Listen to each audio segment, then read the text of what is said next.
doesn't sound like the It's same great person. to find somebody who can do it.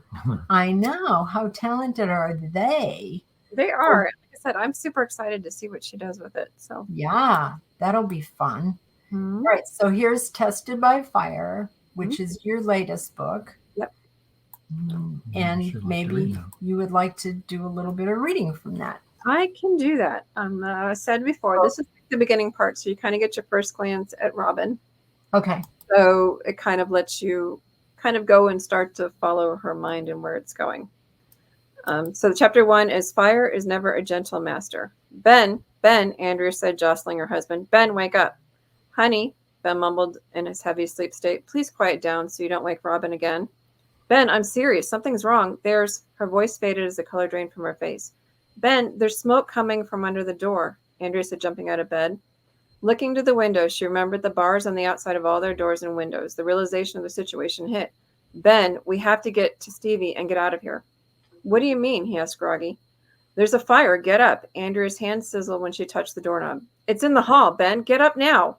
Stevie, he jumped out of bed. Robin, you need to go with Mommy, he said, wrapping the 8-year-old in a blanket, who had come to bed earlier due to a nightmare.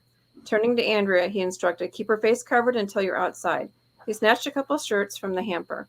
Cover your face. Once I open this door, you need to run, he said, securing the shirt around Andrea's face. Then he put one on him as he added, I'll get Stephen and meet you outside. Andrea nodded. The door flew open, and the fire rushed in. It headed for the ceiling before tackling the room. Go, Ben ordered. Go now.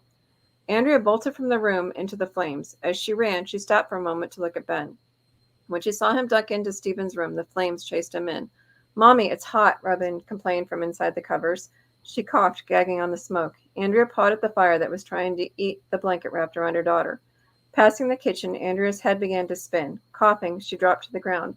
Robin almost fell from her arms. Andrea could see the door in the living room, which led to the freedom and fresh air. Struggling to catch her breath, she cleared her throat and shook her head. She had to get Robin to safety.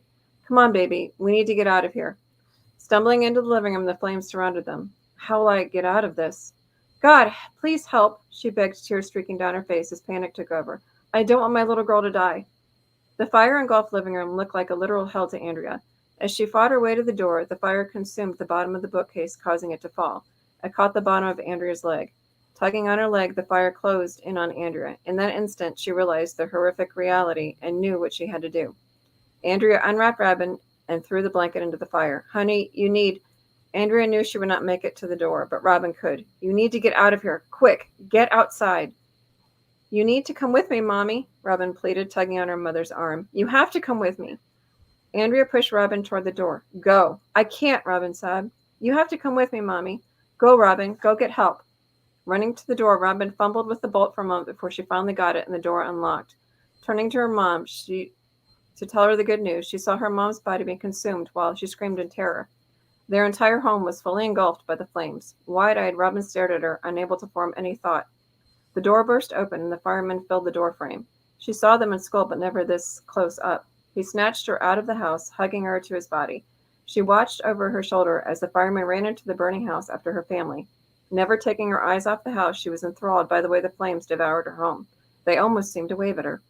Come here, sweetheart, the paramedic said as the fireman handed her off before running back into the house. The paramedic carried her to the ambulance. She tried to see around him, but he blocked her view, which was good because it was at that moment when the fireman brought her mother's charred body out of the house. When he placed her on the ground, another fireman covered her body with a sheet. I'll stop there. That